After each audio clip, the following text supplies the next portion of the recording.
Szanowni Państwo, możemy rozpoczynać drugi dzień naszej konferencji Zagraniczni absolwenci uczelni polskich na rynku pracy. Dzisiejszy program również obfituje w bardzo istotne rozmowy i panele, dlatego nie przedłużajmy. Już wczoraj nieco przedłużyliśmy, więc dzisiaj sprawnie rozpocznijmy. Od sesji zatytułowanej Współpraca uczelni z biznesem i przemysłem w celu poprawy atrakcyjności studiów w Polsce dla cudzoziemców. Ta część będzie moderowana przez profesora Rafała Dańko, prorektora do spraw studenckich AGH, a naszymi panelistami w tej części będą profesor Jan Brzozowski, kierownik Zakładu Badań nad Zmianami Społecznymi w Europie, zastępca przewodniczącego Komitetu Badań nad Migracjami PAN, witamy serdecznie. Krystyna Pietrzykowska, Head of Technology Center Hitachi Energy Kraków. Nie wiem, czy pani już z nami jest. O tak, witamy serdecznie. Marcin Kwiecień, Talent Acquisition Manager ABB Polska.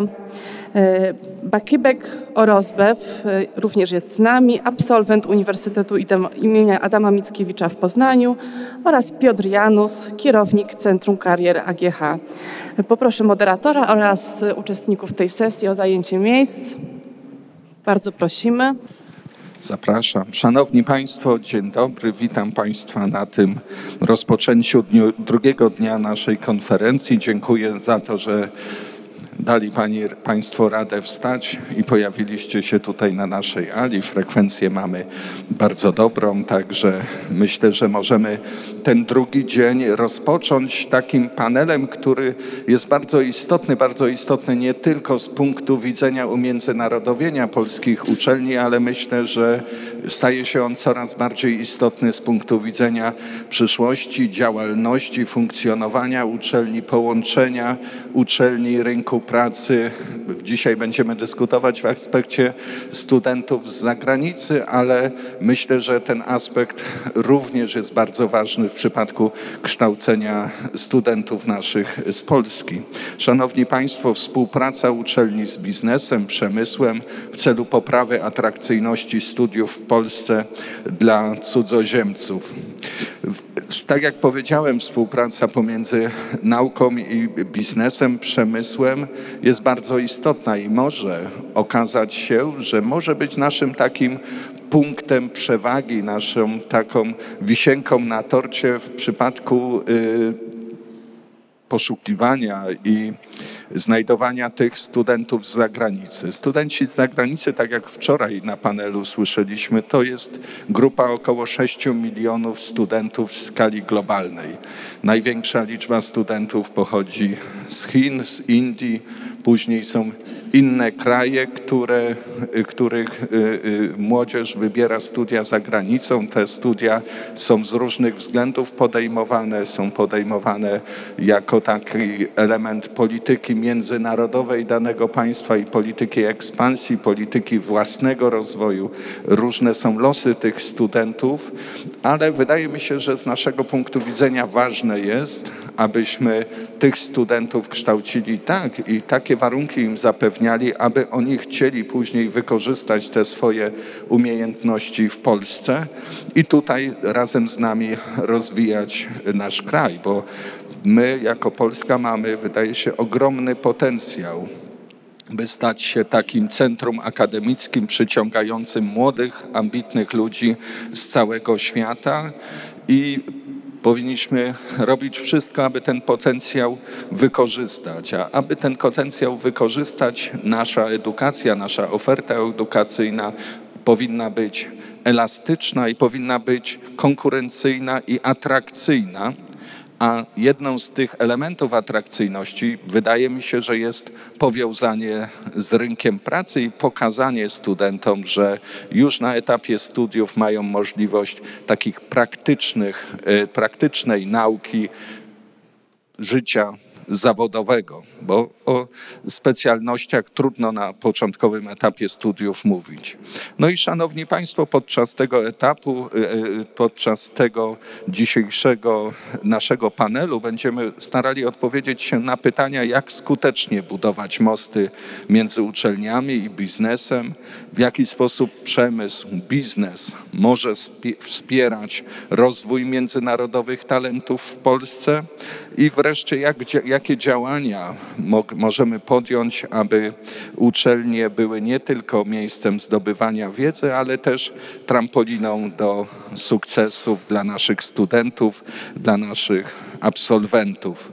Będziemy starali się zidentyfikować kluczowe wyzwania, szanse w zakresie współpracy uczelni z biznesem, wytyczyć pewne rekomendacje dla poprawy atrakcyjności studiów prowadzonych u nas pod kątem właśnie zdobywania tych studentów międzynarodowych, no i starać się podkreślić synergię pomiędzy nauką i biznesem. Szanowni Państwo, moi drodzy paneliści, dziękuję za to, że zgodziliście się wziąć udział w tym panelu. Bardzo proszę o dyskusję, o wymianę myśli. Państwa również bardzo proszę o podjęcie dyskusji i włączanie się w nią.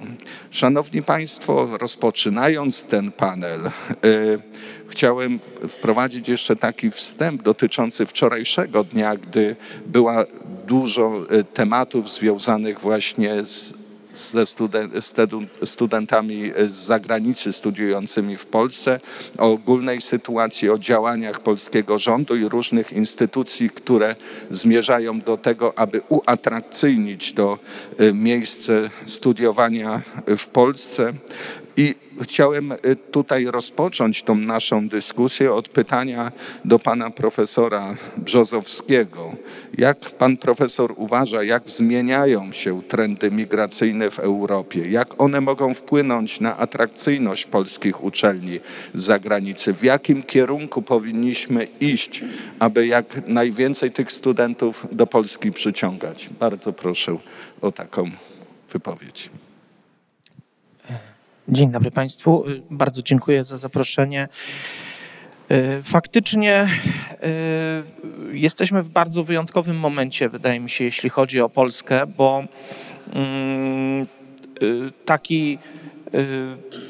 Polska wraz z transformacją migracyjną, czyli przejściem z kraju klasycznej emigracji, wysyłającego kraju przede wszystkim swoich obywateli.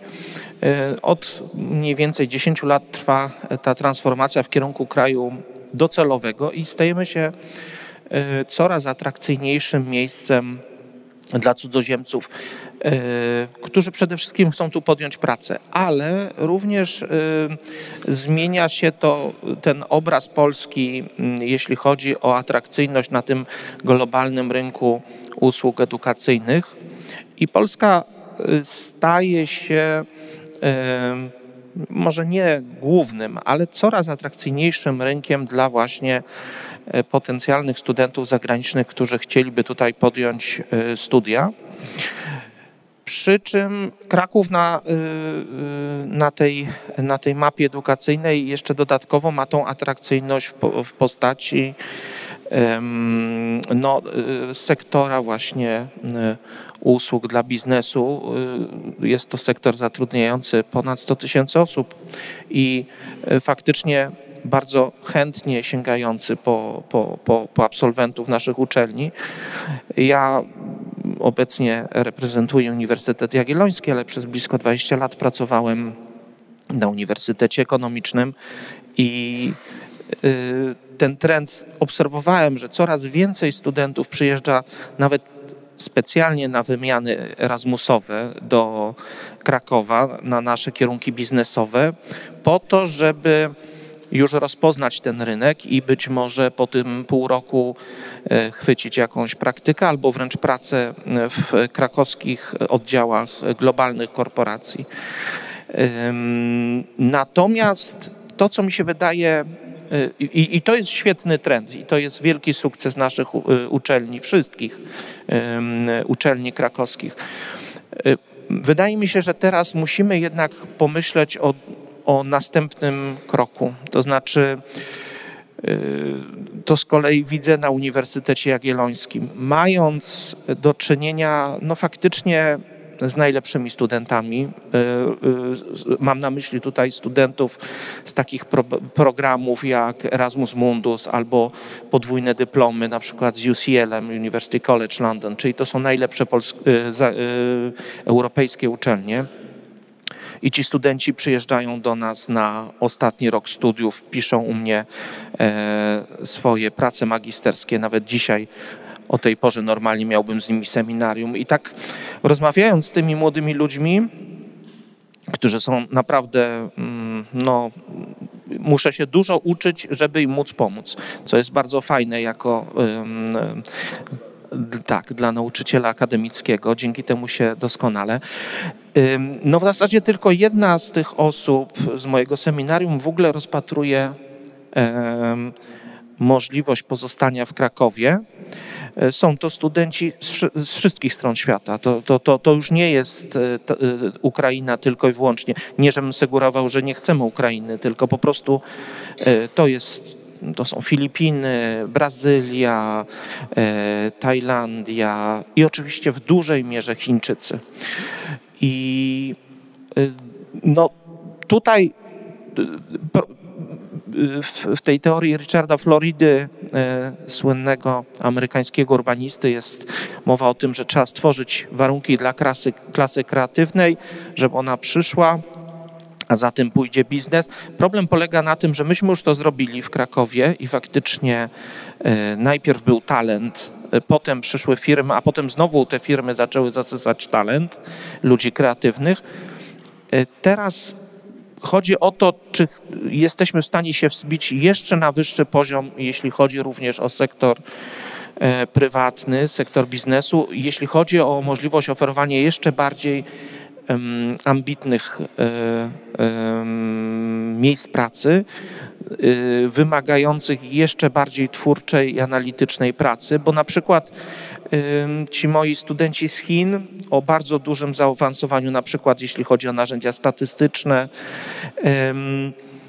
no oni się tu nie widzą. To znaczy też atrakcyjność Chin z powrotem, jeśli chodzi o możliwość przyciągnięcia ich, ale oni na przykład chcą się dalej rozwijać, na przykład też naukowo, ale nie widzą tutaj swojego miejsca. I to jest oczywiście kamyczek do ogródka naszego jako uczelni, ale też kamyczek do ogródka świetnie działających w Krakowie biznesów. Co musimy zrobić wspólnie, żeby jeszcze wspiąć się na wyższy poziom? To znaczy, bo przecież też wiemy, że ten model konkurowania kosztami pracy już się skończył i teraz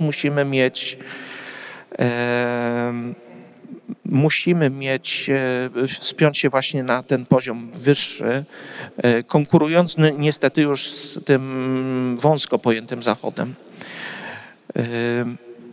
No, ze strony uczelni mogę tylko powiedzieć, odpowiedź jest prosta i tu już kończę, bo już mówię za długo. No na pewno musimy coraz więcej oferować studiów w języku angielskim i to wysokojakościowych studiów w języku angielskim.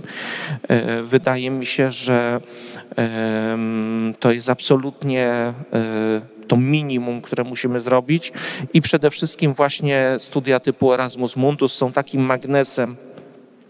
Oczywiście mityczne rankingi też, ale wydaje mi się, że czy Akademia Górniczo-Hutnicza, czy UJ akurat rankingami aż tak bardzo nie muszą się martwić, bo jakby renomę międzynarodową mają ustaloną. Natomiast chodzi o to poszerzanie naszej oferty studiów w języku angielskim, ponieważ jednak, nie czarujmy się, dla studenta spoza wschodniej Europy język polski stanowi bardzo dużą barierę w podjęciu studiów. Dziękuję. Bardzo dziękuję, panie profesorze. To rzeczywiście jest bardzo taki niepokojący fakt, że tylko kilku studentów zagranicznych chce zostać w Polsce. Myślę, że to jest dla nas ogromne wyzwanie i Zadanie na przyszłość, myślę, że zarówno uczelni, jak i biznesu musimy ze strony uczelni być bardziej elastyczni. Mamy globalne wyzwania, które pociągają za sobą szereg wyzwań. To mamy takie ogólne elektromobilność, mamy transformację, mamy Zielony Ład, ale mamy też sytuację wojenną. Musimy obracać się w takim bardzo szybkim świecie i myślę, że ze strony uczelni również odpowiadać na te aktualne wyzwania, ale również przemysł musi odpowiadać, czy powinien odpowiadać na te wyzwania i również w aspekcie naszych analiz demograficznych w Polsce, które nie są za bardzo takie optymistyczne, powinniśmy walczyć o to, żeby jak największa liczba tych studentów u nas została w przyszłości. I w jaki sposób przemysł, na przykład tutaj mam pytanie do pani Krystyny, Hitachi Energy. W jaki sposób państwo widzicie współpracę pomiędzy przemysłem, pomiędzy uczelnią, wpływem was na nasze programy kształcenia i jak postrzegacie swoją rolę w tym, żeby ci absolwenci chcieli u nas zostawać? Tak, dziękuję serdecznie również za zaproszenie. Państwo kształcicie teoretycznie, ale również dajecie studentom szansę odbycia praktyk zawodowych. My jako Hitachi Energy zapraszamy zawsze studentów również do różnego typu stażów, praktyk zawodowych, ale również do udziału we wspólnych projektach. I myślę, że to jest to, co pan profesor tutaj też wspomniał, tak? To jest taki niezbędny aspekt współcześnie w biznesie również. Współudział naukowców i praktyków nad jakimiś rozwiązaniami. Tym bardziej, że jako Hitachi Energy oczywiście mamy tą misję zadbania o zrównoważoną przyszłość energetyczną dla wszystkich i jesteśmy mocno zainteresowani tym, żeby studenci również nas w tym wspierali właśnie swoją wiedzą i państwo jako naukowcy w poszukiwaniu nowoczesnych rozwiązań. My jako Hitachi Energy z roku na rok zatrudniamy na praktykach studenckich coraz więcej osób. W 2020 roku to było 105 studentów. W 2023 już było o ponad 20 studentów więcej. W 2024 to już jest około 145 osób, które przyjmujemy na praktyki.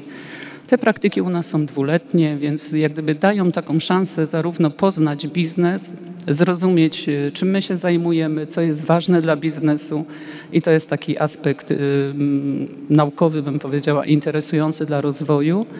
Natomiast oczywiście też pomaga studentom nabyć tych kompetencji miękkich, które są niezwykle ważne w tym współczesnym świecie VUCA, czyli takim świecie szybkich zmian i takim niedokreślonym. I tu stawiamy na kompetencje miękkie, takie jak współpraca w zespole, wspólne rozwiązywanie konfliktów. No i oczywiście to, co jest dla nas bardzo interesujące, to nie tylko daje im to szansę poznać, jak wygląda praca w korporacji, ale również pozwala im poznać kulturę organizacyjną. To, co wnoszą dla nas, szczególnie również studenci z zagranicy, to jest właśnie kultura ich krajów, tak? Ich nowa myśl. I oczywiście zabrzmie tutaj może tak trochę sloganem diversity, equity, inclusion, ale akurat w kontekście zatrudniania studentów z zagranicy no jest to bardzo ważny aspekt. Oprócz tego jako Hitachi Energy prowadzimy taki program Power Plus, który jest dedykowany dla studentów. On trwa 18 miesięcy i w ciągu tych 18 miesięcy studenci mogą zmieniać 3 razy projekt. To znaczy mają obowiązek wybrać 3 linie takie rozwoju, czyli co 6 miesięcy zmieniają projekt. To im pozwala uczestniczyć rzeczywiście w życiu organizacji, poznać różne dziedziny, mogą później zdecydować, gdzie chcą zostać, w której, czy który dział, czy która przestrzeń w firmie im odpowiada. Oczywiście są do tego warunki, stąd jesteśmy mocno zainteresowani studentami również z zagranicy. Jeden z takich warunków jest, że musi to być magister, czyli studia 2. stopnia, jak rozumiem, tak? Oczywiście w naukach STEM. Nie mogą mieć więcej niż 2 lata doświadczenia zawodowego. Też chodzi o taki fresh mind, który mogą sobie wnieść do organizacji. No i jest jeszcze trzeci warunek, oczywiście język angielski. musi być biegły język angielski, dlatego że ta rotacja to jest taka oczywiście podróż życia dla wielu z nich, bo to jest 18 miesięcy w 3 wybranych dziedzinach i nie tylko w Polsce, ale mogą wybrać sobie, gdzie w Hitachi Energy, w którym kraju chcą tą praktykę odbyć przez 6 miesięcy, więc jest to taka naprawdę podróż życia, no i wymaga tego języka angielskiego. I myślę, że to, co jest takim fajnym wkładem wśród absolwentów tego programu w 2024 roku, uczestniczyło w nim 5 absolwentów. Z tych 5 absolwentów aż 3 to było właśnie absolwenci z zagranicy. Więc to jest jak my jako biznes też wspomagamy, tak? Czyli pracując, też zachęcając firmy czy do udziału w projektach łącznie z nami, ale też nasi pracownicy biorą udział w pracach naukowych z państwem, też biorą udział w patentach, w pracach, w przewodach doktorskich, więc jak gdyby ta nasza współpraca jest naprawdę dość duża, tak uważam. Bardzo dziękuję pani dyrektor. Myślę, że to, co pani powiedziała w kontekście waszego programu Power Plus, to jest również ogromne wyzwanie dla nas jako uczelni z punktu widzenia zarówno polskich, jak i zagranicznych studentów, żeby stworzyć im warunki, żeby mogli te pół roku spędzić w firmach. To jest nauczanie projektowe, są prace dyplomowe. Myślę, że to jest w pewien sposób pewne nowe wyzwanie dla nas, może nie nowe, ale takie, na które musimy spojrzeć po raz kolejny i starać się umożliwić to, żeby studenci właśnie mogli ten długi czas, zarówno na 1. stopnia studiach, jak i na 2. stopnia studiach spędzić w przemyśle.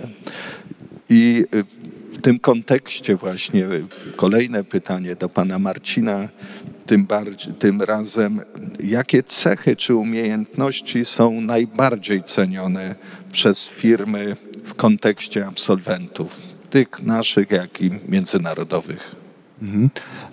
Bardzo dziękuję za zaproszenie. Reprezentuję ABB Polskę i może też tak troszkę na przekór chcę powiedzieć, że obywatelstwo nie jest kompetencją, tak? My jako pracodawcy w procesie rekrutacji oceniamy kandydatów w kontekście umiejętności oraz kompetencji. W ABB jesteśmy transparentni, wszystkich traktujemy tak samo. W zasadzie nie ma dla nas znaczenia narodowość kandydata. Jeżeli ktoś to będzie z Polski czy z zagranicy, te osoby mają takie same szanse. Zdarzają się wyjątki, gdy na przykład są role stricte językowe, ale tutaj znowu oceniamy poziom znajomości języka obcego. I jeżeli mówimy o samych umiejętnościach, to z jednej strony mamy pewne trendy, tak? Wiemy, jak ten świat się zmienia i co będzie zaraz oczekiwane albo już jest oczekiwane. Z drugiej strony każda korporacja, duża organizacja ma swoją specyfikę i ma też swoje wartości. Wiem, że może to brzmi trochę korporacyjnie, ale w przypadku ABB naprawdę to działa i tak jest. Nasze 4 czołowe wartości to courage, czyli odwaga i w zasadzie tą odwagę oczekujemy zarówno od absolwentów, jak i też ekspertów, menadżerów. Taki absolwent może wykazać swoją odwagę poprzez udział w dużych projektach, poprzez podejmowanie się inicjatywy, zabieranie głosu, działanie. Inną naszą wartością jest ciekawość, czyli taka właśnie ciągła chęć poszerzania wiedzy, usprawniania procesów, nie zatrzymywanie się, tylko ciągłą podróż. Również troska o innych, ale troska też o siebie. Tutaj bardzo mocny nacisk na taki well-being i zadbanie o swoje zdrowie psychiczne oraz współpraca no, w pracy przede wszystkim pracujemy z ludźmi, z innymi osobami i tak naprawdę to jest klucz sukcesu organizacji. I tutaj znowu jakby te cechy mogą wykazywać również absolwenci i my na przykład podczas spotkań ze studentami mówimy, żeby właśnie te umiejętności też kształcili jeszcze podczas studiowania, czy to w kołach naukowych, czy podczas pracy projektowej, czy podczas praktyki. To jest jakby jeden kontekst, czyli właśnie te wartości organizacji. Z drugiej strony trendy, tak? Czyli te umiejętności, które gdzieś tam są już oczekiwane albo zaraz będą. Pan wspomniał, że świat jest teraz niezwykle dynamiczny i mam wrażenie, że troszkę wróżymy z fusów, bo co roku te trendy się zmieniają, ale to, co na pewno będzie istotne, to duża elastyczność i chęć uczenia się. Tutaj chęć uczenia się nie tylko jakichś tam umiejętności, nie wiem, takich twardych, typowych, ale też właśnie nowych technologii. No wiemy, że tutaj AI już wkroczył w zasadzie w naszą rzeczywistość i niezwykle cenne będzie nie banie się tej technologii, a w zasadzie też umiejętność współpracy z nią. Więc z jednej strony te umiejętności, z drugiej komunikacja, umiejętność filtrowania informacji, umiejętność radzenia sobie z różnym źródłem informacji. Więc myślę, że pod kątem kompetencji to właśnie ta elastyczność, uczenie się, nowe technologie i komunikacja to na pewno będzie istotne i każdy absolwent no, musi dbać o te obszary. Tak, bardzo, bardzo ważne spostrzeżenie. Wydaje mi się, że my również na naszej uczelni, na AGH dostrzegamy to, ale też dostrzegamy, że młodzi ludzie, niezależnie od tego, z jakim pokoleniem mamy do czynienia, są bardzo ambitni i chcą się rozwijać. U nas funkcjonuje w tej chwili ponad 140 kół naukowych i to jest bardzo dynamiczny ruch. Tylko w tym roku powstało chyba ponad 10 kół naukowych. Takim w tej chwili trendem dominującym to jest właśnie sztuczna inteligencja i kosmos. U nas jesteśmy członkiem Europejskiego Kosmicznego Uniwersytetu i myślę, że to też był takim elementem rozwoju tych kół. I to jest bardzo istotny element, na który też musimy zwrócić uwagę i przyporządkować mu odpowiednie miejsce w naszym procesie kształcenia. Ale aby kształcić też musimy tych studentów mieć, zdobywać. I ważnym tutaj kierunkiem jest to, żeby część z tych studentów była właśnie z zagranicy. Mamy tutaj między nami przykład studenta, już w tej chwili pracownika naukowego, pana Bakitbeka Orozbajewa z Kirgistanu. Pan studiował u nas w Polsce. Proszę może powiedzieć, co pana skłoniło do tego, żeby przyjechać do Polski na studia? Co skłoniło, żeby później po tych studiach zostać? I czy widzi pan perspektywy, aby więcej osób z pana kraju przyjeżdżało i studiowało u nas? Dzień dobry Państwu. Bardzo przede wszystkim chciałbym podziękować organizatorom za zaproszenie. Wracając do tematu, do pytania pana rektora. Ja przyjechałem do Polski, można powiedzieć, przypadkowo. To jest 24 lata temu. Przyjechałem w 2000 roku. Akurat wtedy w Kirgistanie był ówczesny rektor Uniwersytetu Adama Mickiewicza, profesor Stefan Jurga. I ja wtedy kończyłem magisterkę w Państwowym Uniwersytecie Kirgijskim na Wydziale Fizyki. I profesor Jurga zaprosił 10 osób z Kirgistanu i jednym z tych osób byłem ja na taki roczny staż. I jak ten staż się skończył, profesor mi zaproponował doktorat, więc zostałem na doktoracie. Zrobiłem doktorat z fizyki i pracowałem na Wydziale Fizyki przez kolejne 11-12 lat.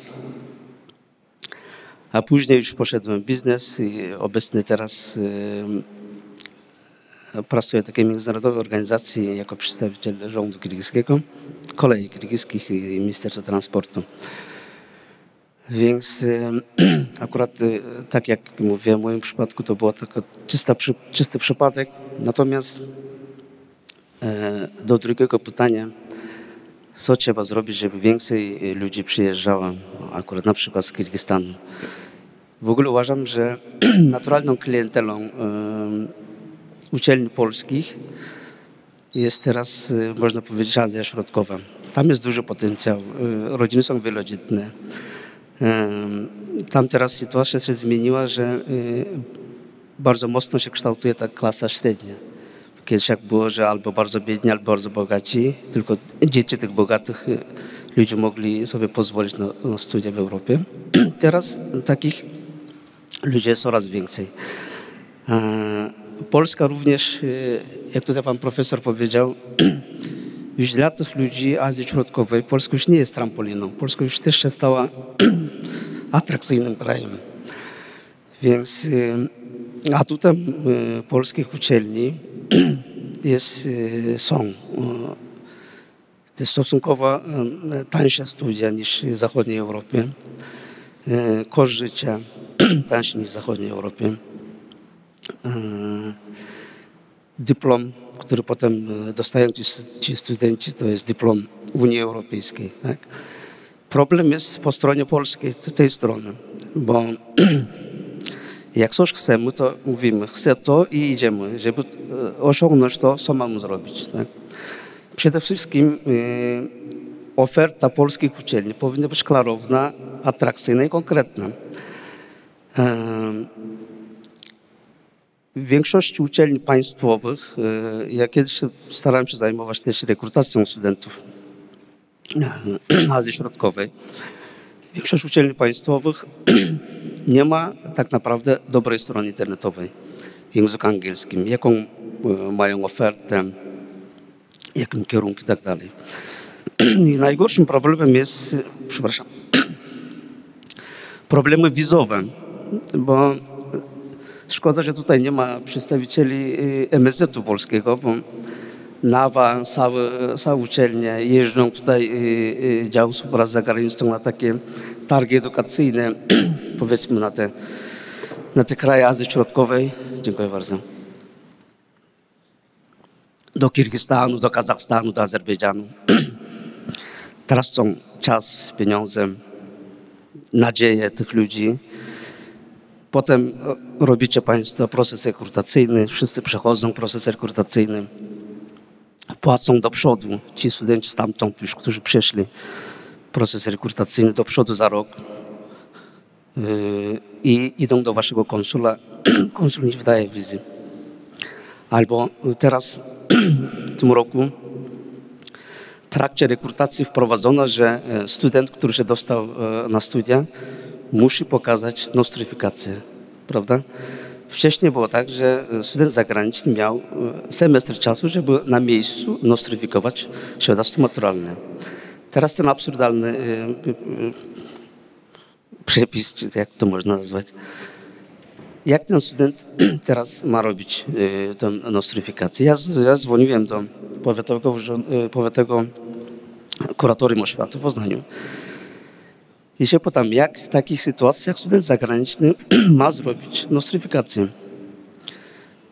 Tam mi tłumaczono, że ten student musi w Polsce znaleźć pełnomocnika, wysłać mu papiery, wszystkie oryginały.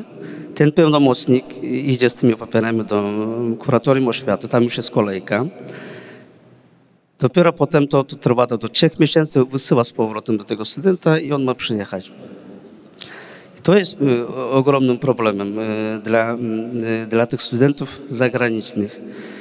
Bo tak jak tutaj pan profesor powiedział, że ci powiedzmy z Chin nie chcą tu zostać, bo nie musimy robić tych, którzy nie chcą zostać i przekonywać, ale tych, którzy chcą zostać, my ich odpychamy w ten sposób, prawda? Więc przede wszystkim trzeba będzie na poziomie resortowym to trzeba uwzględnić, bo to jest bardzo poważny problem. Co jeszcze można byłoby zrobić, żeby ściągnąć z tych regionów studentów? Można byłoby na przykład w tych krajach na bardzo dobrym poziomie są szkoły zawodowe, na przykład, tak? Jeżeli by była współpraca z biznesem, jak tutaj mówimy, ogromny problem, jeżeli chodzi o biznes a naukę. Kiedyś były takie kierunki zamawiane, to na przykład, tak? Dla takiego biznesu, jak byłoby kierunek zamawiany, jest konkret, co oczekuje biznes, można byłoby tam w tych krajach, w tych ostatnich klasach tych szkół podstawowych otworzyć takie pilotażowe szkoły przygotowawcze, na przykład w uczelniach wyższych polskich, naprawdę z niedużym nakładem finansowym. Można byłoby przez, nie wiem, ten rok przygotować tych przyszłych studentów. I ci studenci naprawdę chcą tu przyjeżdżać i są w stanie zapłacić za te studia. Tak? Bo uczelnie polskie mają podwójną korzyść. Mają i studenta zagranicznego i on zapłaci za te studia. Teraz nie jest tak jak kiedyś, że ludzi z tych państw nie stać na studia. Naprawdę tam są uczelnie, gdzie kontrakt roczny jest czasami droższy niż w Polsce. Więc akurat jeżeli chodzi o finanse, to nie ma problemów. I uważam, że przede wszystkim to są kwestie właśnie wizowe, które stoją przeszkodą i po drodze zniechęcają tych ludzi. Na przykład teraz Węgry bardzo mocno chodzą ten region. Otworzyli ambasadę na przykład w Kirgistanie, fundują stypendia, ściągają studentów też na płatne studia. Dlatego myślę, że jak ten problem wizowy był rozwiązany, to reszta byłoby łatwiej. Tak uważam. Dziękuję bardzo, panie doktorze, za tą wypowiedź. Myślę, że tutaj nasz pan rektor, profesor Jerzy Lis, mógłby dużo powiedzieć na temat tych spraw związanych z uzgodnieniami międzyresortowymi, ponieważ w ramach KRASP-u, w ramach uczelni widzę, że ogromne wysiłki są podejmowane, żeby naprawić tą sytuację, która została zepsuta i która i tak nie była idealna, a w tej chwili jest jeszcze gorsza. Także myślę, że to jest kwestia czasu i dobrej woli rządzących, żeby to zmienić. Natomiast bardzo ciekawy aspekt tutaj pan doktor poruszył w zakresie tych pilotażowych szkół. Myślę, że to jest świetny pomysł i jako uczelnie polskie w grupie myślę, że takie działanie miałoby sens i byśmy mogli wspólnie coś takiego zorganizować. My doskonale pamiętamy, pan rektor to często powtarza, mój tata też studiował tutaj na AGH w latach 60., 70. On powtarza, że wtedy było bardzo dużo studentów z Wietnamu na AGH.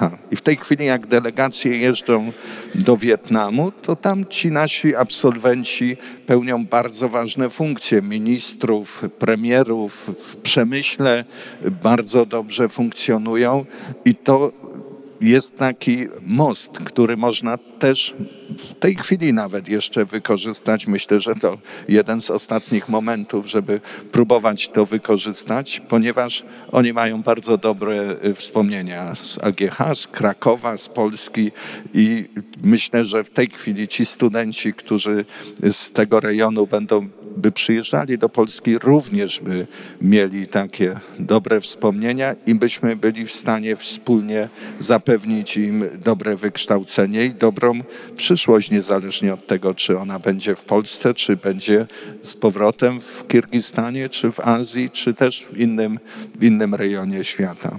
I szanowni państwo, bardzo ważny jest ten kontakt i to poszukiwanie i informacja na temat oferty kształcenia, na temat tego, czego studenci mogą od nas oczekiwać na naszych uczelniach.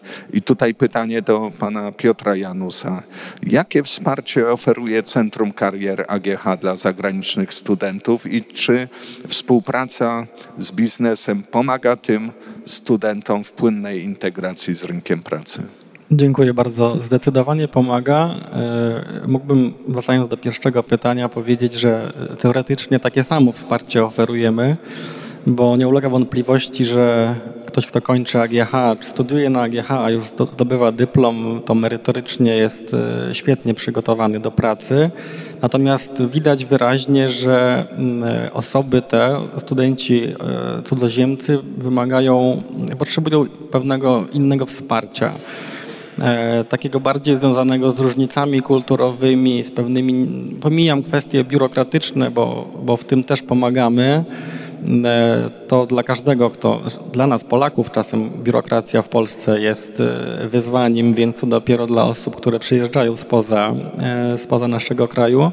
Natomiast od niedawna dwie jakby takie rzeczy prowadziliśmy. Rzeczywiście oddzielnym wsparciem obejmujemy te osoby, które u nas studiują, będące spoza Polski. Oni rzeczywiście wymagają czasem wyjaśnienia, wytłumaczenia, objaśnienia Polski, czasem objaśnienia tej biurokracji, ale też niestety są pewne kwestie, które dla naszych studentów mogą być oczywiste, a dla innych nie. I podam przykład dosłownie z ubiegłego tygodnia podczas wydarzenia, które mieliśmy podczas Career Days w ubiegłym roku. Na konsultacjach pojawił się student naszej uczelni, student z Białorusi, który studiował jakiś kierunek informatyczny i bardzo chciał pracować w obszarze cyberbezpieczeństwa. No, trzeba było z dużym trudem przyjął do wiadomości to, że sytuacja, uwarunkowania trochę geopolityczne, trochę szersze są takie, że może on mieć trudności w znalezieniu pracy w obszarze cyberbezpieczeństwa w Polsce. Nie do końca się z tym zgadzał, więc jakby to są kwestie, które trzeba tak delikatnie, czasem z pewnym jakby taktem wyjaśniać i tłumaczyć. I druga kwestia, więc jakby to wsparcie jakby oddzielne, którym my to obejmujemy te osoby, i druga kwestia, bardzo fajnie nam się sprawdził program mentoringowy, który uruchomiliśmy w ubiegłym roku.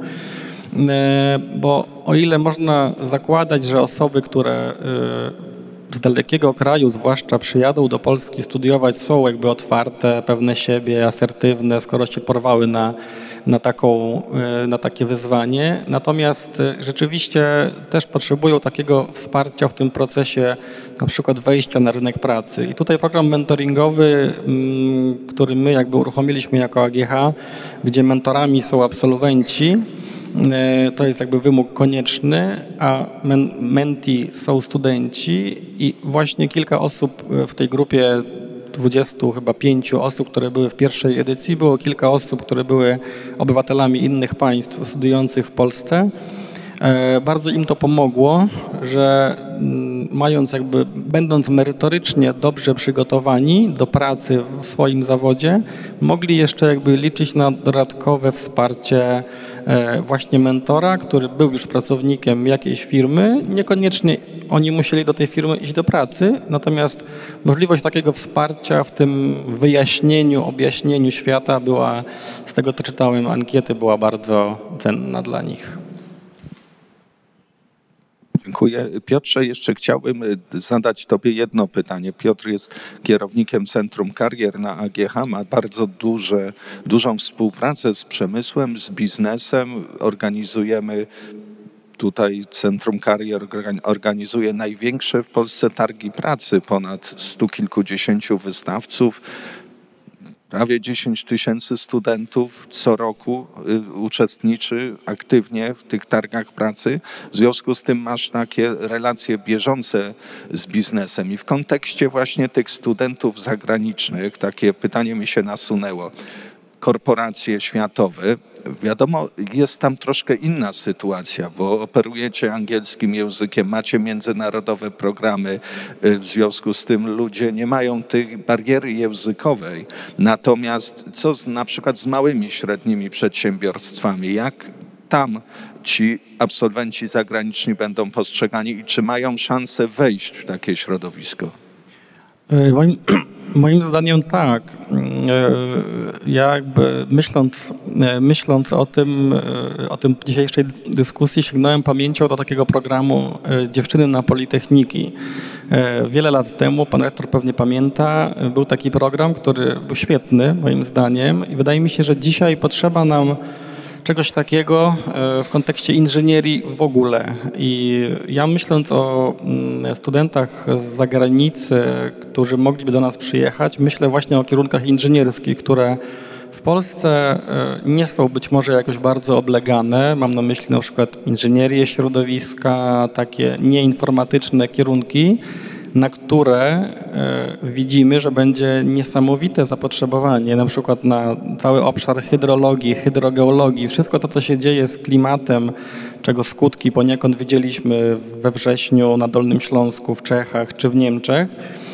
To nie są kierunki specjalnie oblegane przez polskich studentów, więc wydaje mi się, że to jest szansa we współpracy właśnie z przemysłem, z biznesem, na wypracowanie takiego zapotrzebowania, być może na wspólną kampanię pozyskiwania kandydatów na studia w obszarach, w których wiemy, że za ileś lat będzie praca. Myślę, że w ABB czy w Hitachi planowanie oczywiście, że się planuje 5 lat do przodu, natomiast czasem się planuje, potem przychodzi decyzja centrali, że ucinamy ten projekt, bo będzie gdzie indziej. Kto by pomyślał 5 lat temu, że Volkswagen będzie zamykał 2 fabryki w Niemczech własne, a jednak to się dzieje. Wiemy natomiast, że na przykład kilka osób się zaśmieje, bo ja ten przykład podaję do znudzenia. Górnictwo odkrywkowe, które jest wkładane do jednego worka z górnictwem podziemnym, które jak wiemy nie ma wielkiej przyszłości niestety, natomiast górnictwo odkrywkowe będzie i dopóki człowiek będzie funkcjonował w świecie, to będzie potrzebował produktów pochodzących z górnictwa odkrywkowego. I nam brakuje na to kandydatów. Być może właśnie ten wspomniany Wietnam, być może Brazylia, gdzie mamy jeszcze dodatkowo czynnik polonijny bardzo silny, który teraz ludzie odkrywają swoje korzenie z tej emigracji jakby XIX-wiecznej. Być może to jest szansa dla nas, bo do mnie podczas tych wspomnianych targów pracy na przykład osoby z branży górnictwa odkrywkowego, które do nas przyjeżdżają, wręcz płaczą w poszukiwaniu jakby nowych osób do pracy. A z tego co wiem, wynagrodzenie oferują absolutnie na poziomie branży IT. Także jest potencjał. Dziękuję panie Piotrze. Dziękuję państwu za tą pierwszą rundę pytań, gdzie każdy z państwa miał takie pytanie indywidualne. Teraz chciałem przejść do drugiej rundy, gdzie państwu zadam pytanie i będę prosił państwa o odpowiedź na to pytanie. Jak uczelnie mogą lepiej według was promować swoje partnerstwa z biznesem, tak aby przyciągać tych najlepszych studentów? Panie profesorze. No tak, tu akurat może nie zachowam pełnego patriotyzmu lokalnego, ale trochę zainspirowany zeszłotygodniowym wystąpieniem pana prezydenta Mazura.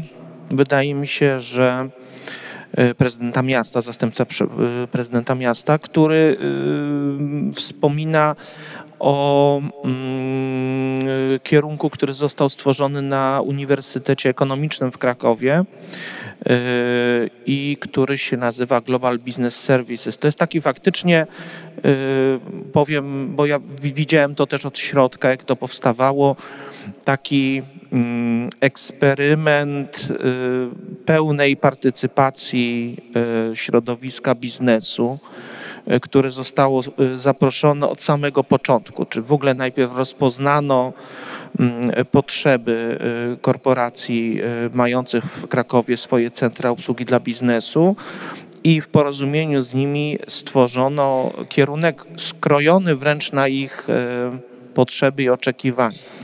Oczywiście jest jeszcze za wcześnie, żeby ocenić efektywność tego kierunku, bo pierwsi absolwenci, jeśli się nie mylę, w tym roku będą go kończyć. Niemniej ja myślę, że to jest dobry kierunek, to znaczy myślę, że i na Uniwersytecie Jagiellońskim mimo tych tam 600 kilkudziesięciu lat tradycji nie zamykamy się prawda, w skarbcu i bardzo chętnie widzimy takie możliwości współpracy w tworzeniu nowych kierunków, przy czym no właśnie jakby kluczowe tutaj to nawet nie jest tylko, że biznes ma nam podpowiedzieć, dostarczyć informacji, ale najważniejsze to jest to, co pani tutaj wspominała, to łączenie nauki studentów w otoczeniu firmy, w realnym otoczeniu biznesowym. Na przykład z perspektywy tych moich studentów absolutnie kluczowe byłoby właśnie, żeby oni realizowali jakiś projekt badawczy zamówiony przez biznes. To wiele uczelni ekonomicznych to próbuje realizować. Problemem jest raczej mała jakby atrakcyjność tych projektów badawczych, no bo jeżeli to się robi dla małego biznesu i to się robi jakąś analizę SWOT, to jest po prostu mało odkrywcze. Ale gdyby można było ich zaangażować w coś więcej, a to właśnie sygnalizuje, że umiejętności analityczne tych studentów no, z takich programów międzynarodowych są już na zupełnie innym poziomie. To są już naprawdę bardzo zdolni, pracowici, młodzi ludzie, również jeśli chodzi o kwestie obowiązkowości. Pod tym względem muszę powiedzieć, że nie wiem, czy zdajemy sobie w ogóle sprawę z tego, że gdyby na przykład do Europy chciało przyjechać masowo duża, naprawdę masowa migracja z Chin, to ja nie wróżę wiele sukcesu rdzennym Polakom, młodym absolwentom, bo ich motywacja do pracy i terminowość, przepraszam, że to mówię, ale przypomina naszą motywację sprzed 30 lat albo nawet bardziej. Troszkę niestety ten dobrobyt, oczywiście to jest wspaniałe, że work-life balance tutaj wspomniany, ale work-life balance nie zastąpi jednak etyki pracy.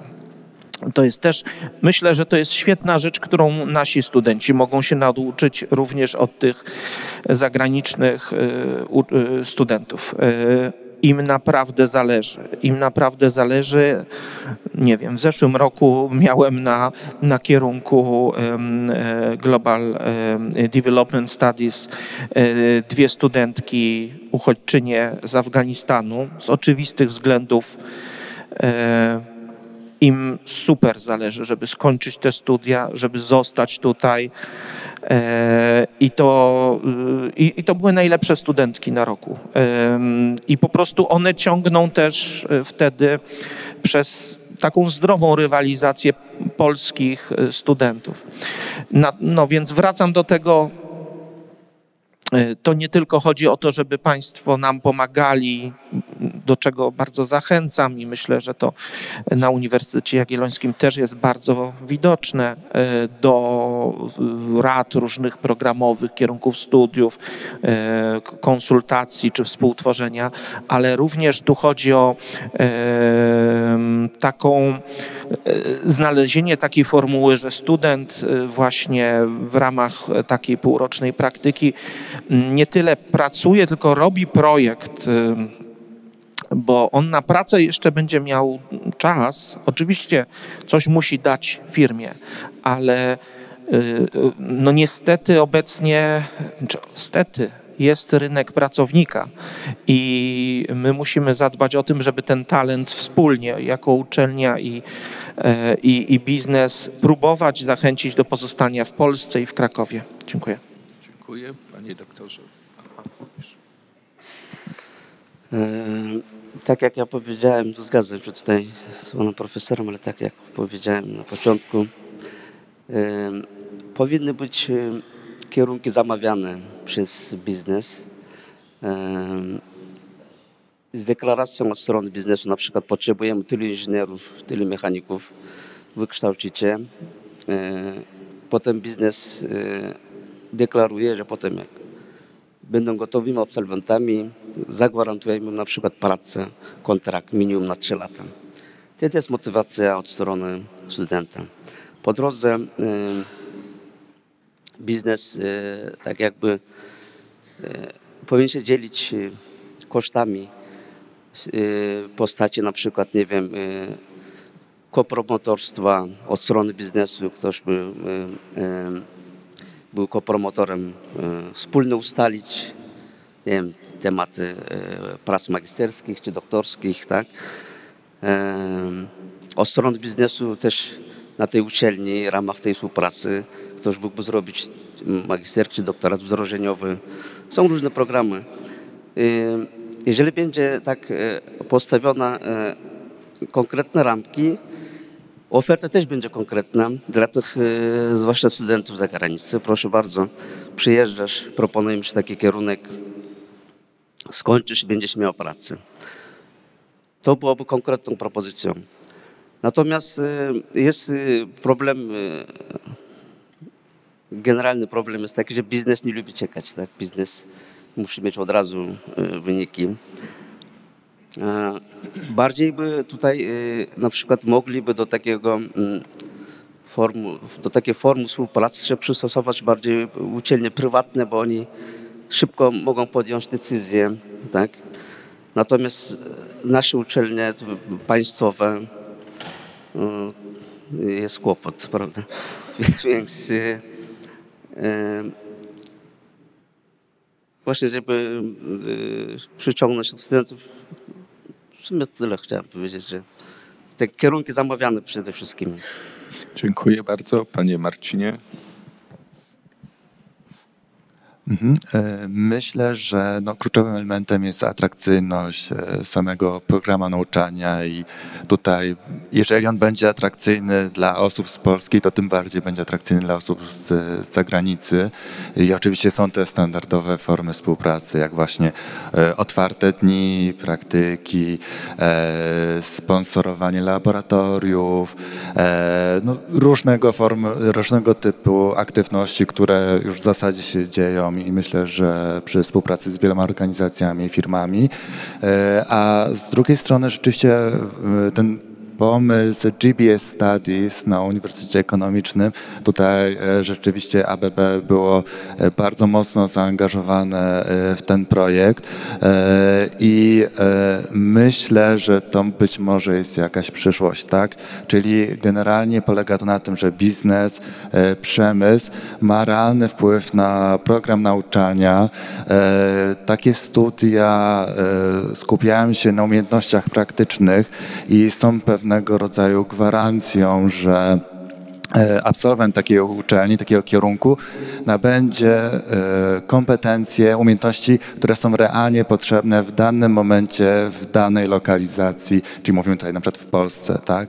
Czyli on będzie tak wyposażony, że po prostu wejdzie na rynek, no i po prostu nie będzie mieć dużych problemów ze znalezieniem pracy, ponieważ będzie mieć naprawdę pożądane umiejętności.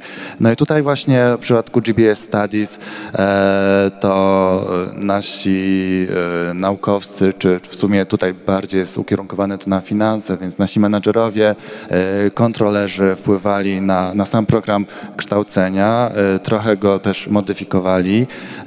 Co więcej, oni też prowadzą zajęcia na tej uczelni, no i też nawiązają relacje z tymi studentami.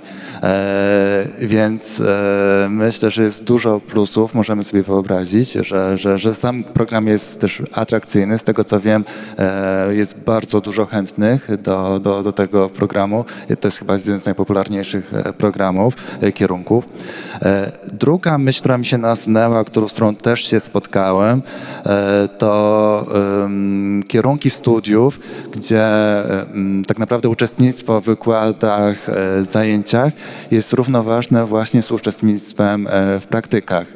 czyli na przykład każdy student każdego roku musi wykonać jakiś tam kilka miesięcy praktyk w różnych organizacjach i to co roku. I jest to równoznaczne, równie ważne, co tak naprawdę zdobywanie wiedzy na uniwersytecie czy też na uczelni. Oczywiście taki program musi odbywać się w ścisłej współpracy również właśnie z biznesem. Ja doświadczyłem tutaj takiej współpracy przy Uniwersytecie Ekonomicznym, przy kierunku inwestycyjnym.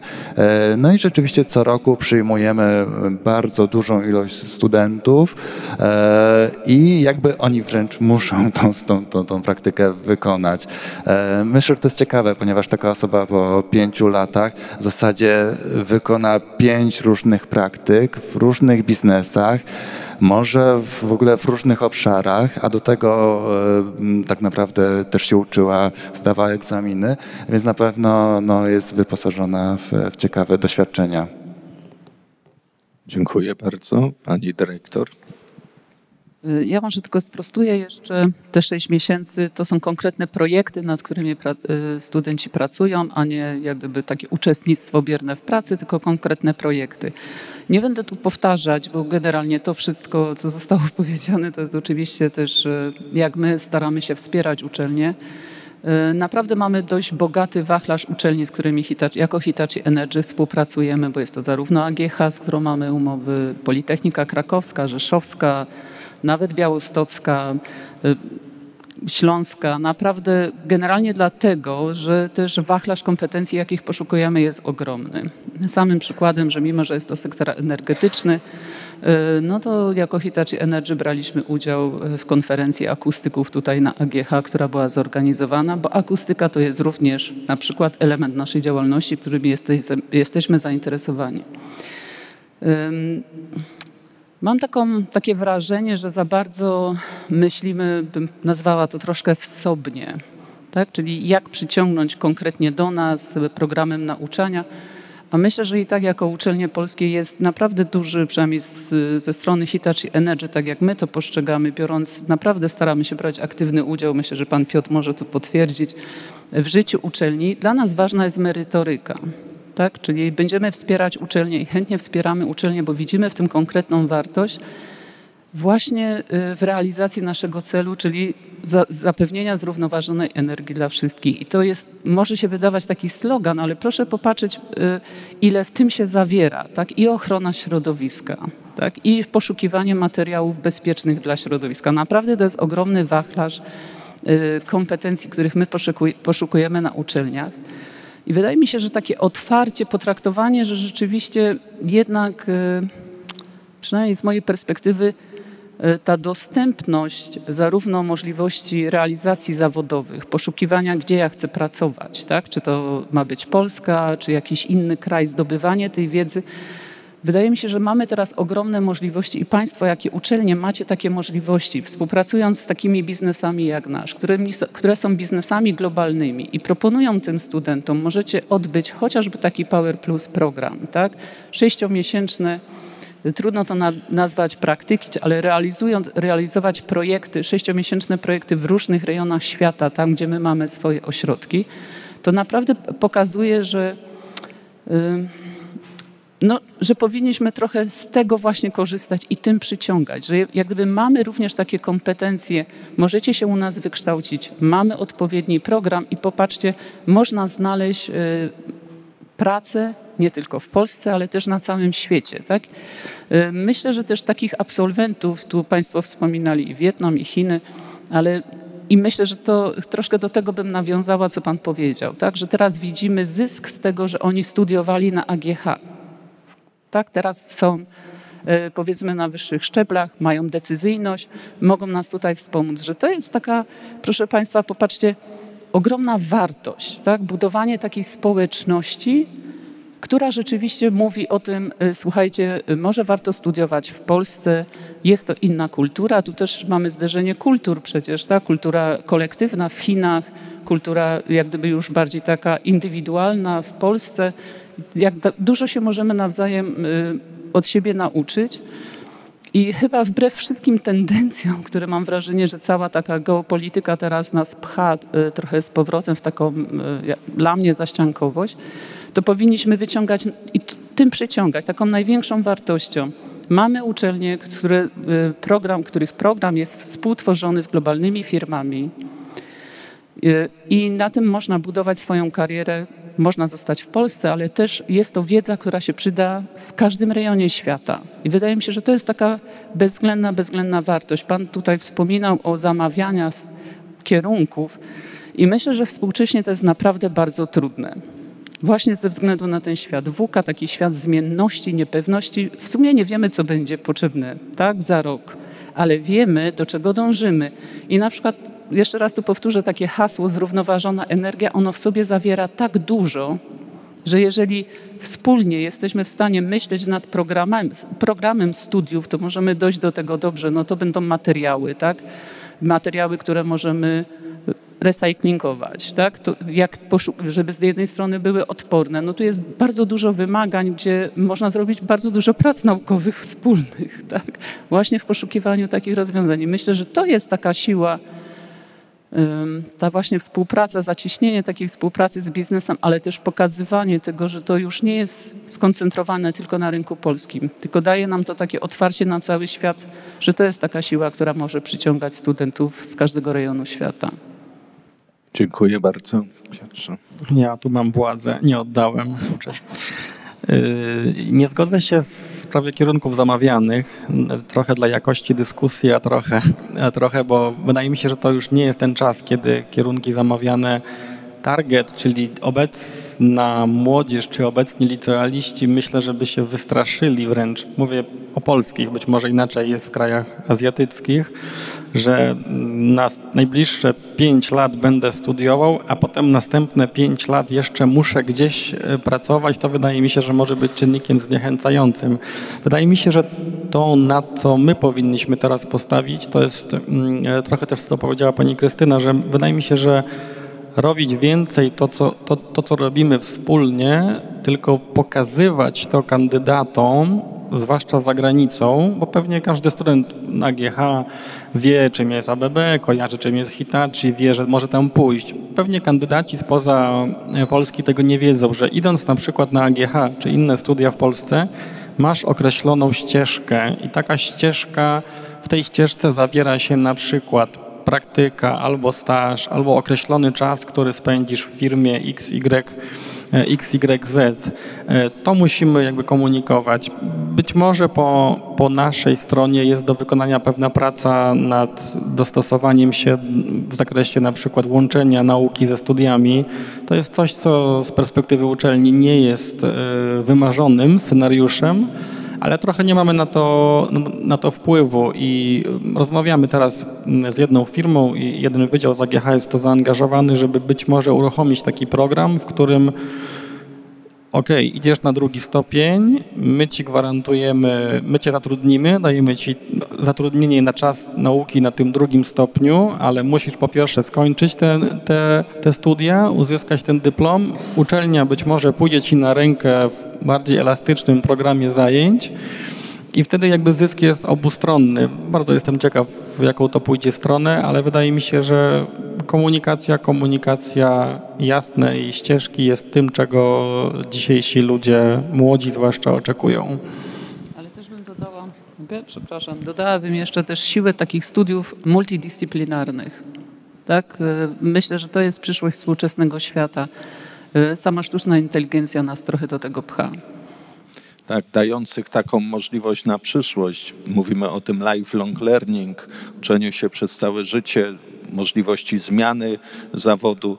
Zresztą bardzo ważne z punktu widzenia rekrutacji, z punktu widzenia zachęcenia młodych ludzi do studiowania, w ogóle do pracy nad sobą, jest to poznanie tego pokolenia. Mamy jakiś czas zmienia się pokolenie. W tej chwili mamy pokolenie Z, które różne są opinie na temat tego pokolenia, ale ja pewien sposób zweryfikowałem w ostatnim czasie. Jedna z moich koleżanek, Piotrek, tutaj zna, jest szefową HR-u jednej z bardzo dużych firm globalnych, budowlanych i ma do czynienia na bieżąco z tym pokoleniem i mówi, że jest pewna zmiana, ale to pokolenie jest bardzo dobre. Ono ma takie poczucie misji, poczucie tego, że powinno być zaangażowane te osoby w jakieś działanie, które ma jakiś cel i to cel taki globalny, dobry w tym pełnym tego słowa znaczeniu i w takie działania powinno być zaangażowane. Czy Państwo macie jakieś swoje własne doświadczenia odnośnie współpracy z tymi młodymi ludźmi? Jakie macie wrażenia, panie profesorze? No więc ja jako też szef jednostki badawczej, która w zasadzie w swoim statucie ma nawet pewien nakaz czy wskazanie, że powinniśmy włączać studentów w proces badawczy. Oczywiście mówię o Jagiellońskim Centrum Studiów Migracyjnych. My co roku mamy praktykantów, studentów, którzy robią mniej lub bardziej ambitne rzeczy badawcze, najczęściej jakieś techniczne prace, ale czasami obróbka statystyczna danych albo kodowanie zmiennych, tego typu rzeczy, sporządzanie jakichś drobnych raportów. No i muszę powiedzieć, że w zasadzie ze względu na specyfikę tego centrum ja praktycznie nie mam studentów polskich. Mam faktycznie przede wszystkim studentów zagranicznych. Co roku to są 2-3 osoby. I powiem tak, faktycznie jest obserwuję różnicę jakby w porównaniu z pokoleniem tym, powiedzmy, moim. I na plus, i na minus. Na pewno na plus to jest faktycznie ta chęć właśnie ciągłego bycia zaangażowanym i to jest też fajne, że oni bardzo właśnie odczuwają taką potrzebę, żeby pewne rzeczy cały czas przedyskutowywać. To jest bardzo, bardzo cenne. Na przykład moje pokolenie starało się bardziej rozbijać głową ścianę bez pytania, czy można wyjść drzwiami. Oni tutaj faktycznie to konsultują. Natomiast trochę też widzę pewne problemy, głównie mniejsza inicjatywa. To znaczy, że paradoksalnie ja bym się spodziewał zawsze po młodych ludziach, że oni właśnie sami eksplorują. Nie wiem, mam takie doświadczenia, że o wiele bardziej oni potrzebują, może to jest też kwestia kulturowa tych innych krajów i taki olbrzymi, w przypadku Chin szczególnie, aż jestem onieśmielony, szacunek dla mentora, nauczyciela, ale to czasami powoduje, że ja czasami celowo nawet jako szef w badawczym projekcie chciałbym dać swoim współpracownikom pewną przestrzeń dla samodzielnego rozwiązania problemu, a tutaj nie. To właśnie musi być bardzo jasno wskazane, muszę być bardzo precyzyjny w tym, czego od nich oczekuję. W przeciwnym wypadku po prostu wiem, że przyjdą za tydzień i będą pytać, jak ja to rozumiem. Natomiast już nie, żeby nie, polskich studentów jakoś, nawet na Uniwersytecie Jagiellońskim mam jakby problem, łącznie z tym, że na doktoracie, muszę powiedzieć, też mam osoby, moje doktorantki są w moim wieku. Jakby mam, ewidentnie muszę się przyznać, problem z rozgryzieniem. To jest mój problem, myślę, ale to w ogóle naszego pokolenia. Jest pewna bariera. Ja myślę, że duże szkolenia tutaj, Centrum Karier i to też powinno być szkolenie nas, jak z nimi rozmawiać, Jeszcze się tego nie nauczyłem. Paradoksalnie łatwiej mi z cudzoziemcami niż z polskimi studentami, żeby nawiązać współpracę taką długotrwałą. I to się rozmijają po prostu nasze oczekiwania zupełnie. To wiele może zabawnych sytuacji, mniej zabawnych też w projektach badawczych, w projektach też badawczych zlecanych przez biznes. Mogę opowiadać, jakie różne nieporozumienia z tego wynikły. One się na ogół kończyły się pozytywnie, ale można by było to lepiej rozwiązać. Myślę, że tutaj ciągle się uczymy. Faktycznie to nowe pokolenie jest absolutnie zupełnie inne, ale z tego co wiem, mój młodszy brat pracuje już od dłuższego czasu w korpo. Ta bariera też funkcjonuje w sektorze prywatnym, w sensie bariera, różnica pokoleniowa. I bardzo jest widoczna, sygnalizowana przez menedżerów.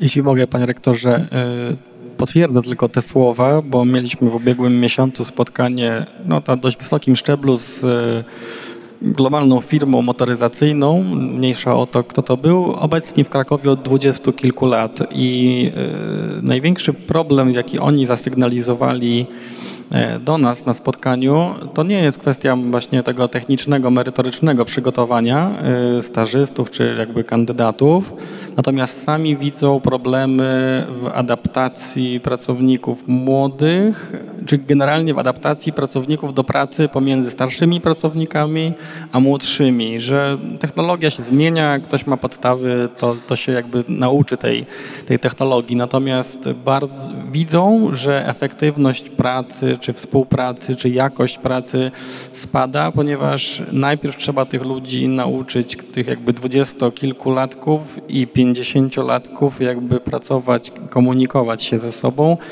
bo jest to dla nich w tym momencie największy taki challenge w obszarze HR-u, tak wręcz powiedzieli.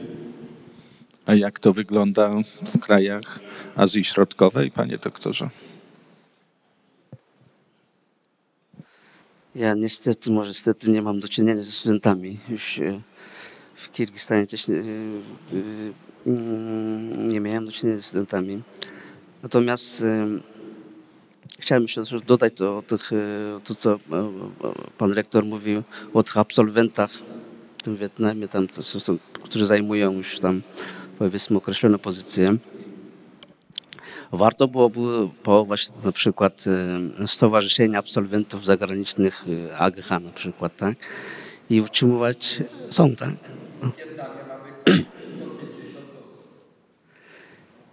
Nie tylko Wietnam, wszystkich połączyć, tak, rozszerzyć i przez tych absolwentów byłych też można tak jakby promować, tak, nasze uczelnie. Zwłaszcza ci ludzie, którzy tu przyjechali studiować, bo nie chciał obrażać ludzi, którzy przyjeżdżają pracować, którzy tutaj studiowali, rówieśnikami wychodzili na miasto, przechodzą zupełnie inny tryb asymilacji. Tak? Oni potem uczą się języka polskiego, chodzą na różne zajęcia, więc inaczej są asymilowani i inaczej traktują potem Polskę. Ja na przykład co roku, jak jestem w Kirgistanie, mamy taką grupkę, tak 15-17 osób, absolwentów poznańskiej uczelni, akurat w tym Poznaniu razem się tutaj trzymaliśmy. Zawsze się spotykamy, wspominamy Polskę. Ci ludzie wszyscy mają Polskę w sercach. Tak? I później, jak oni już są na takich, już niektórzy są czołowymi dziennikarzami, zawsze tak jakby ciepło wspominają o Polsce, mają w pierwszym miejscu Polskę. Chciałem jeszcze podać taki przykład. Czy tutaj mamy przedstawiciela Wistuli Uniwersytetu? No to mogę powiedzieć. Bo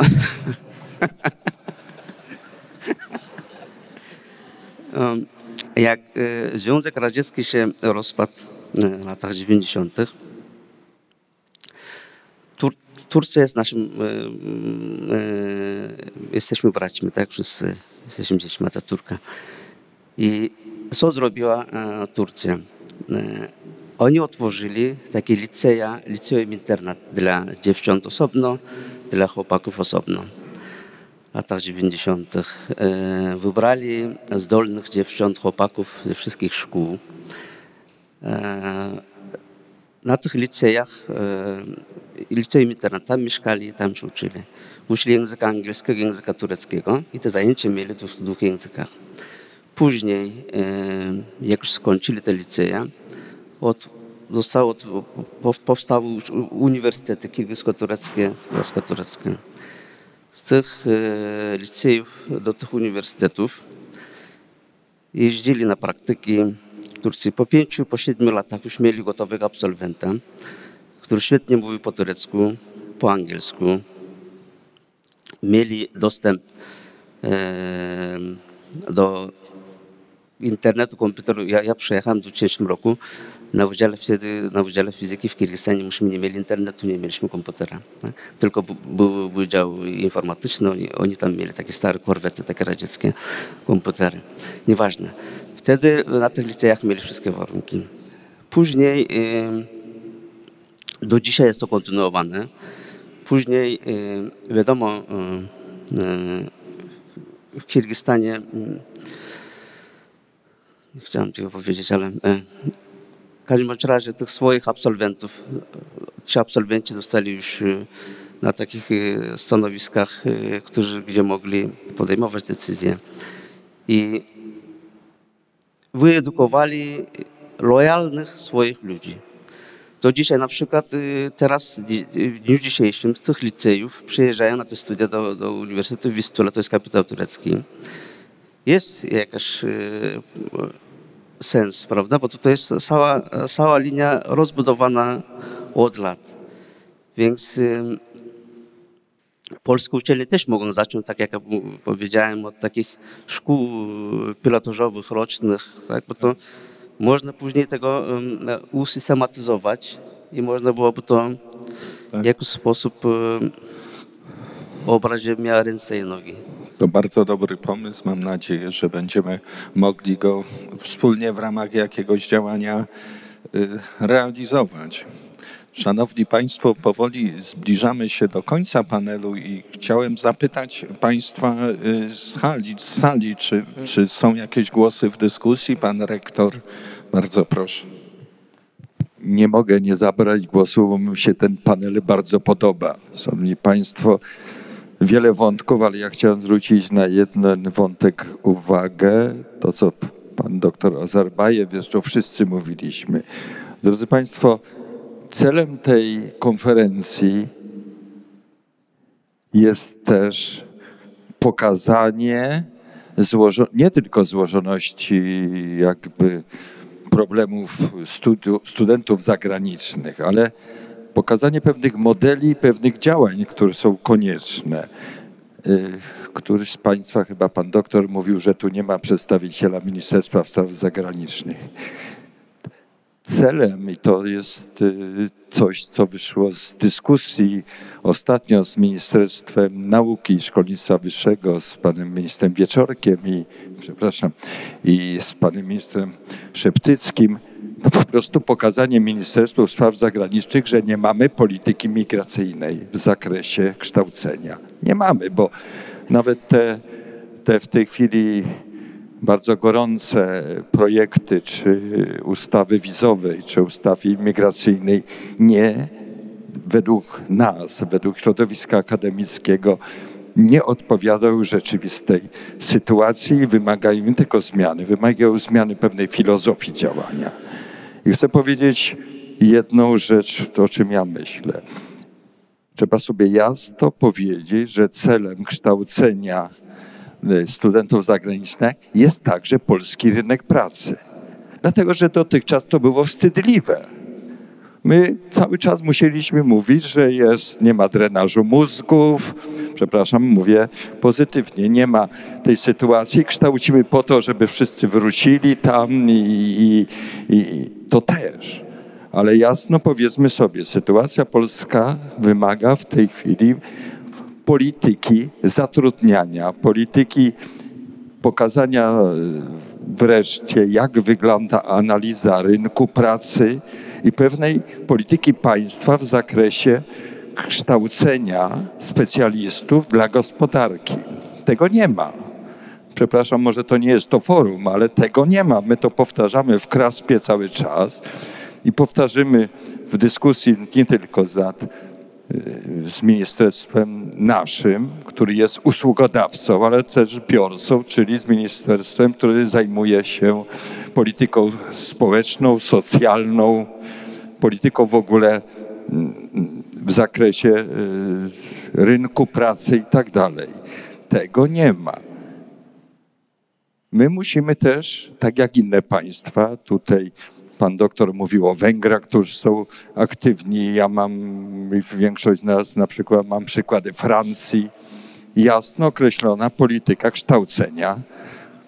I tutaj nie bałbym się, Piotrze, tych kierunków zamawianych, dlatego że tak działają wszystkie państwa.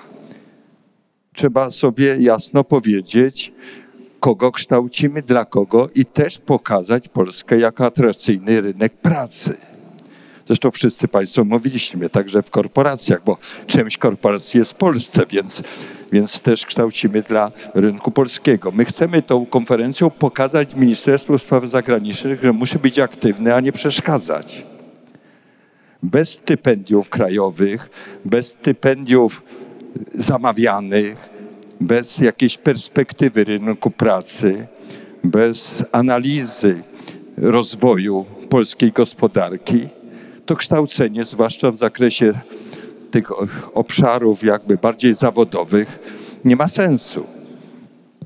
To jest też cel tej konferencji, tego właściwie workshopu, bo może jeżeli będzie będę mówił w podsumowaniu, chcemy kontynuować te spotkania, bo nie było dotychczas takiego spotkania. Wszystkie spotkania od lat zajmuję się także sprawami studentów i kształcenia zagranicznego. Było na zasadzie, no kształcimy, mamy być atrakcyjni, nie wiadomo jak. Dajemy ofertę kształcenia, no przeważnie dla tych naszych ambasadorów, to jest też ważne. Natomiast to, co się działo w latach 60., 70. w Polsce, to była polityka brutalna państw bloku wschodniego, kształcenia tych specjalistów, a popatrzcie, jakie były pozytywne rezultaty. Ten Wietnam jest takim przykładem, ale też Mongolia, kraje Ameryki Łacińskiej. AGH w tym czasie miało prawie 15% studentów zagranicznych. Było ponad 1500 studentów zagranicznych na 10 000 studentów na uczelni. Byliśmy tak umiędzynarodowieni, jak nigdy potem i chyba nigdy nie osiągniemy tej liczby. Ale to była polityka. To były stypendia fundowane krajów, to były po prostu sterowane. Oczywiście nie wrócimy do tego, ale kraje, które chcą zdobyć studentów dla swojego rynku pracy, mają określoną politykę. Polska takiej polityki nie ma. To, co mówił pan doktor, te wszystkie przykłady, to są inwestycje krajów. Turcja inwestuje, inwestują inne kraje. Kiedyś to trzeba sobie powiedzieć, zwłaszcza na takich zamkniętych naradach, które jest dzisiaj w naszym przypadku spotkaniem osób, które się nad tym zastanawiają. I to wszystko wymaga z jednej strony dywersyfikacji, ja to cały czas, przepraszam, bo już mówię podsumowanie, a nie się rozpędziłem, ale bardzo dobrze, że mamy panel i mamy pytanie o polski rynek pracy. To też trzeba wziąć pod uwagę. Jesteśmy uczelnią państwową. Większość uczelni dostaje dotacje. Mamy pewną politykę realizować i tą politykę musimy wypracować i według mnie, dziękuję bardzo za ten panel wszystkim państwu, bo to są wszystkie elementy, od pana profesora przez Piotra, który skończył, to jest dyskusja, która musi być postawiona, jeżeli chcemy mieć jakąś politykę w zakresie studentów zagranicznych. Przepraszam za komentarz troszkę mój. Dziękuję bardzo, panie rektorze. Rzeczywiście musimy też bardzo mocno dbać o nasz rynek pracy i dlatego jednym z celów strategicznych na przykład naszego uniwersytetu jest to, żeby jak najbardziej elastycznie i szybko odpowiadać na te zapotrzebowania. Myślę, że w niedługim czasie zobaczycie państwo pierwsze takie efekty tego działania i również to, że chcemy z państwem, z przemysłem, z biznesem współpracować w celu tego, żeby ci nasi absolwenci byli jak najlepsi i najatrakcyjniejsi. Tak jest. Szanowni Państwo, patrzę tutaj na panią moderator, nasz czas dobiega końca. Serdecznie Państwu dziękuję za udział w tym bardzo interesującym panelu. Myślę, że wnioski z niego nasuwają się same. Bardzo dziękuję.